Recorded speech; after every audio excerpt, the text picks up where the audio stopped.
Non, parce que moi je me sens extrêmement partagé entre l'aspect humain, de ce que j'ai vécu. Je rejoins ce que tu dis, c'est-à-dire qu'il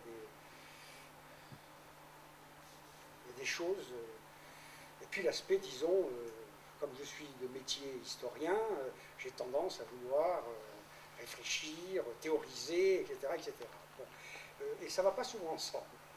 Le choc de ma vie, ça a été quand, il y a 5-6 ans, là, comment il s'appelait, un prof de Filet, là, qui est prof à l'histoire, il a voulu faire un colloque sur la... C'est un Américain qui est à l'U3, je mélange. Le problème, c'est que ça s'appelle plus l'U3, hein, c'est ça? Je suis perdu, hein. J'ai travaillé 40 ans dans l'université, mais ça a tellement changé de nom. Il m'a contacté, enfin il m'a fait contacter sur la question, lui il voulait savoir la question de la paix, du pacifisme et de l'opposition aux guerres. Comme il a su que j'avais été déserteur, il m'a récupéré. Et moi c'est vrai que quelque part, pendant extrêmement longtemps, j'avais largué mon passé d'Afrique du Nord, j'avais largué la guerre d'Algérie, j'avais largué tout ça, non pas que j'y pensais plus, mais mes enfants me disaient, mais raconte-moi, tu as fait la guerre, qu'est-ce que tu as fait, etc., etc. Je ne parlais pas, je n'avais pas envie d'en parler. Là, il m'a demandé, donc je me suis penché, j'ai écrit un truc de 15 pages sur justement les souvenirs, justement, de chercher, savoir les gens qui s'étaient opposés à la guerre d'Algérie. Je tiens à faire remarquer, juste ce que j'ai appris dans ce colloque, c'est qu'il y a eu, je crois, quelques milliers seulement de Français insoumis ou déserteurs. Alors que dans l'armée américaine au Vietnam, c'est presque 100 000 déserteurs. Ils sont allés en France, au Canada, etc. etc.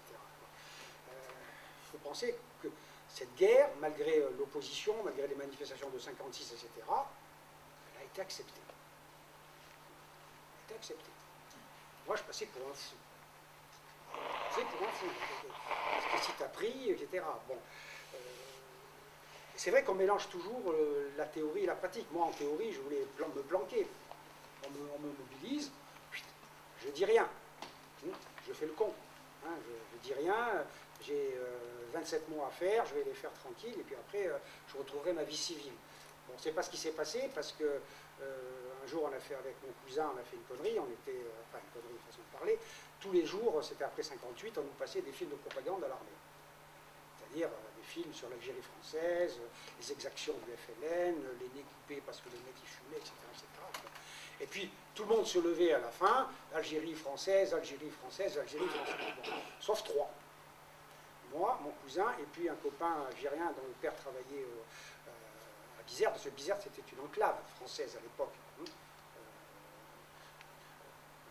Il dit que le lendemain, on s'est retrouvé en camion, au front, en Algérie, ça n'a pas plu, on nous a expédiés en Algérie. Et là, pour me dresser, le capitaine m'a dit, voilà, c'est facile, tu vois ces 3 mecs là, ces 3 prisonniers, tu les emmènes là-bas dans le bois, ce qu'on appelait la corvée de bois, et tu me ramènes les oreilles. Bon, j'avais 18 ans. Moi, je ne pouvais pas les tuer. C'était pas possible. Encore moins leur couper les oreilles. Je suis parti avec eux. Il a dit, bon, qu'est-ce qu'on fait? Moi, j'ai pas envie de vous tuer. J'ai un fusil, vous voulez, tiens.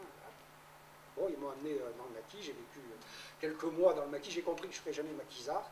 Parce que les conditions du maquis algérien, sans chaussures, sans bouffe, vivre la nuit, planqué dans des grottes toute la journée, etc. Marcher, c'était incroyable. Je me rappelle très bien, mon souvenir, c'était la vache qui rit qui les sauvait de la faim.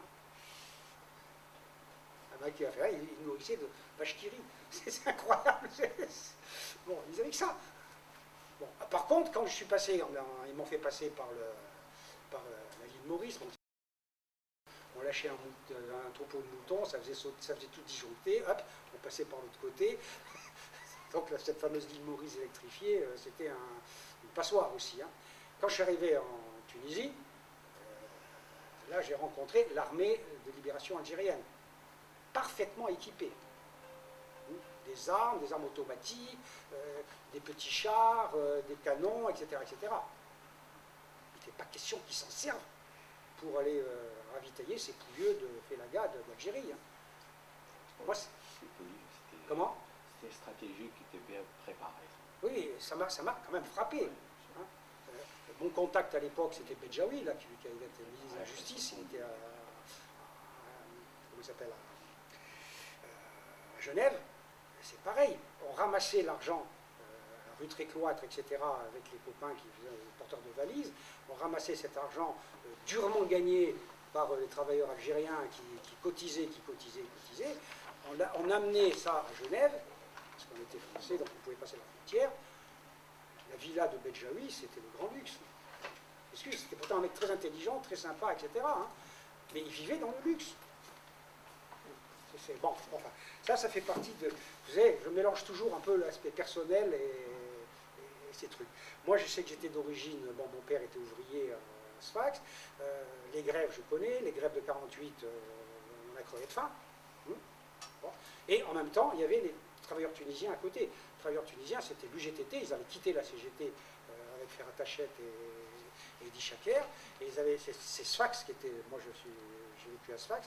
C'est Sfax qui était la ville tournante. Et mon premier souvenir d'enfant en 48, ça a été les massacres de Sfax. C'est-à-dire que les travailleurs tunisiens s'étaient mis en grève. C'était pas sur des mots non nationalistes à l'époque. Ils demandaient le SMIC, enfin, les travailleurs européens, pas seulement les Français, mais les Italiens, les Maltais, etc., ils avaient le droit d'avoir le SMIG, qui avait été exporté en Tunisie. Pas les Tunisiens. Et il y a eu une grève générale, et il y a eu des milliers de manifestants, et une centaine de tués. Il y a des chars, ça c'était juste sous mon balcon. Hein. J'avais 8 ans, et, on ne peut pas oublier ça. On ne peut pas. C'est ce mec par terre, une mitrailleuse qui tirait, etc. C'était ça, la réalité.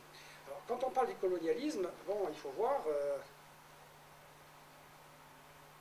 et mon père, pourtant, il était contre les colons, parce que les colons, on ne les voyait pas. À l'école, on était... il y avait les fils de fonctionnaires, les fils de militaires, les fils d'ouvriers, les petits Tunisiens, les petits Juifs, les petits Européens, comme on disait. Les fils de colons, eux, ils étaient en pension en France, ou alors au lycée des Cailloux à Tunis, chez les Pères Blancs, parce que c'était... voilà, ils ne fréquentaient pas, on ne les voyait pas. Ils arrivaient en avion, ils ramassaient leurs pognon. Et en Algérie, c'était pareil. J'avais la famille en Algérie. Comment il s'appelait le milliardaire algérien d'Alger, celui qui possédait le grand journal d'Alger. Il y a le Boubaker, là, déjà l'imam de la grande mosquée de Paris, qui était fils de bourgeois. Voilà. Bon. Donc, moi, je mélange à la fois l'aspect classe. C'est vrai que nous, on s'opposait aux colons, on s'opposait à l'armée française, et en même temps, mes copains, etc., ils étaient anti-arabes, c'est normal, c'était comme ça, hein, on était élevés, sale juif, sale arabe, sale italien, sale... Bon, on se tapait dessus par bande, etc. Par contre, hein, on défendait l'équipe de foot. Là, on était tous unis pour défendre le Sfax Rallo et Sport quand ils se battaient contre... Ça, c'était... Et c'est vrai qu'il y avait des conditions aussi, des fois, où... on s'unissait contre cet aspect. Mais, bon, par contre, à partir de 54-55, contrairement à l'Algérie, l'avantage de la Tunisie qui a été indépendante, c'est que ça a libéré une partie de la population européenne de ce carcan du colonialisme. Et on a pu fréquenter, faire des booms avec des Tunisiens, très mal vus, des deux côtés. Hein. Parce qu'on disait, on est des militants, on est pour l'égalité, pourquoi on n'invite pas les Tunisiens dans nos soirées? Et les Tunisiennes. Alors il fallait inventer des choses, parce que c'était serré aussi, hein, vous voyez, toutes ces histoires-là. Alors c'est des souvenirs, ça m'est revenu comme ça en vrac, parce que Patrick Fillet m'a demandé de faire un exposé sur le truc. Et depuis, alors effectivement, j'ai pu discuter avec mes enfants, avec mes petits-enfants, etc., etc. Et c'est vrai que cet aspect, bon, il y a des choses. Quand Mohamed Harbi était venu à Grenoble il y a 3-4 ans, il a fait une conférence, et il y avait tous ces étudiants algériens qui disaient « Parlez-nous de notre histoire. On ne la connaît pas, on ne nous l'enseigne pas, l'Algérie. Hein, on nous raconte, comment ça s'appelle, des contes de fées. On ne nous parle pas de Messa Hadj, on ne nous parle pas de l'étoile nord-africaine. Voilà, c'est plus d'autres militants. Bon, regardez l'histoire de Camus. Personne ne lit vraiment Camus. Personne ne lit vraiment Camus. Personne ne sait que Camus, il a été membre du Parti communiste algérien, qu'il était journaliste à Alger républicain, qu'il a écrit des choses terribles contre la pauvreté, etc., etc. Après, il y a eu des ambiguïtés quand il a dit non, ma mère, non. En fait, il ne l'a pas dit comme ça. Hein. Ouais, il ne l'a pas dit comme ça. Mais l'ambiguïté, c'était la situation. On était victime.